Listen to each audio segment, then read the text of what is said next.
안녕하세요. 저는 영어과 김상엽. 저는 1학과 김도영. 저는 중학과 신예빈. 저는 아이비반 구교훈이라고 합니다. 지금부터 경기예고 신입학 전형 자소서와 면접 준비에 대해 알려드리겠습니다. 저는 저의 자기주도 학습 과정을 어떻게 드러낼까 고민하다가 물론 외국어 고등학교이긴 하지만 이과 과목에 대해서 제가 어떻게 공부하였고 또 어떻게 흥미를 가지게 되었는지에 대해서 담아보는 것도 참신할 것이라고 생각하여서 작성하게 되었습니다.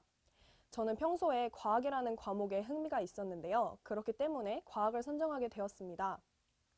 어떠한 내용을 쓸까 고민하다가 제가 직접 과학적 호기심을 가지고 탐구해본 내용을 적는 것이 좋을 것 같다고 생각하였습니다. 제가 과학적 호기심을 가지게 되었을 때 이를 지나치지 않고 직접 조사해보고 질문도 해보고 그에 대한 답을 찾는 과정을 자기소개서에 드러냄으로써 저의 지적 호기심과 더불어서 저의 자기주도 학습 능력을 드러냈습니다. 저는 어렸을 때부터 특별히 좋아하거나 자신 있었던 과목이 있었던 게 아니라서 자기주도학습 소재 선정에 많은 어려움이 있었습니다.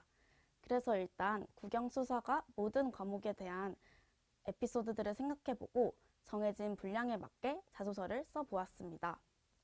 그 중에서 제 학습법에 가장 많은 발전이 있었고 또 그 과정이 심사위원분들께 재밌게 읽힐 만한 과목을 선택하여 자소서를 작성하였습니다. 개인적으로 항상 잘했던 과목에 대한 내용을 쓰는 것보다는 자신이 부족했던 과목에 대해 어떻게 그 결점을 보완하였고 또 실력을 향상시키기 위해 무엇을 노력하였는지 쓰는 것이 인상 깊을 것 같다고 생각했습니다. 경기예고에 대한 정보를 홈페이지에서 찾아보고 다양한 프로그램들이 제게 왜 매력적으로 다가왔는지 설명했습니다.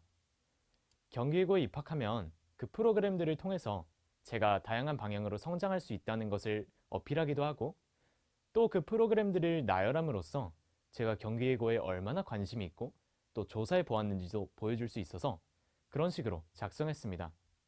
문장 자체는 매우 간결하지만 그 안에 제가 경기예고에 왜 지원했고 지원해서 어떻게 성장하고 또 어떤 모습을 보여줄 수 있는지가 모두 들어가도록 작성했습니다.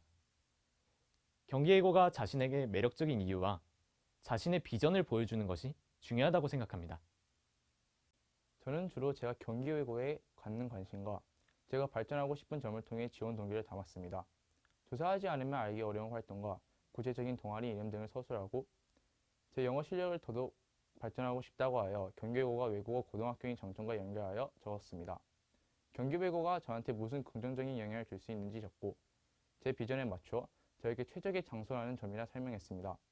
경기예고가 무조건적으로 본인에게 도움이 되어 가고 싶다는 것을 어필하기보단 구체적으로 경기예고의 장점 그리고 본인의 활동을 통해 무엇을 얻을 수 있는지 자세히 적는 것이 좋다고 생각합니다.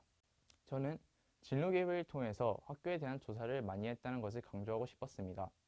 제 진로가 소위 말하는 이과라서 학교에서 할 수 있는 활동이 많이 없는데 오히려 이러한 점을 이용하여 더 구체적인 디테일 자소서에 적어 어필하고자 했습니다.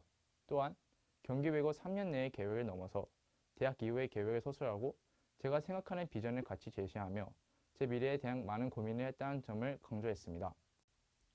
저는 자소서를 쓸 당시 저의 학업 계획 부분에 진로와 맞추어서 동아리를 강조하게 되었습니다. 경기예고에는 매우 다양한 동아리들이 존재하는데요. 그 중에서도 학술 동아리와 같은 경우에는 저의 진로와 연계하기 좋을 것 같아서 언급하게 되었습니다. 현재 저의 진로와 희망 동아리는 조금 달라졌긴 하지만 그 당시에 저는 외교와 관련된 진로를 꿈꾸고 있어서 정치 외교 동아리인 유패드에 들어가서 어떠한 활동을 하고 싶은지 또한 그 안에서 저의 진로와 관련된 노력은 어떤 걸 하고 싶은지에 관해서 자세하게 기술하게 되었습니다.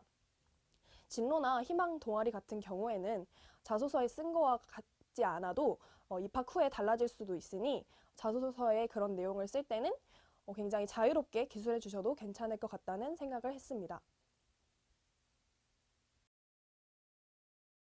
학교 생활하면서 도움을 실천한 사례, 리더 역할을 맡았던 사례 등 활용할 수 있는 소재는 무수히 많습니다. 중요한 것은 자신이 어떤 방식으로 도움을 실천했는지, 그 도움을 통해서 어떤 깨달음을 얻고 어떻게 성장했는지를 보여주는 것이 가장 중요합니다. 이왕이면 자세하게 작성하는 것이 좋습니다. 과정이 자세할수록 답변 준비도 쉬워지고 본인이 무엇을 느꼈는지도 훨씬 편하게 작성할 수 있기 때문입니다. 간단한 소재여도 그 과정에서 본인이 깨달은 것이 많다면 그것을 쓰는 것이 가장 좋습니다. 아마 가장 난해하고 쓰기 어려운 파트가 아닐까 생각합니다. 하지만 정말 엄청나게 대단한 내용을 쓸 필요는 전혀 없습니다. 또래 친구들 간의 일, 혹은 학급에서 있었던 일, 혹은 봉사활동이나 체험활동에서 있었던 일 중에서 나 자신을 가장 잘 드러낼 수 있는 사례를 선택하는 것이 좋습니다. 굳이 내가 리더로서 모두를 이끌고 화합으로 이끌었다라는 내용을 쓰는 것보다는 예를 들어 다른 친구의 행동이나 말로 인해 자신이 느낀 바가 크고 또 그로 인해 성장을 이루었다면 그러한 내용을 쓰는 것도 나쁘지 않을 것 같다고 생각합니다.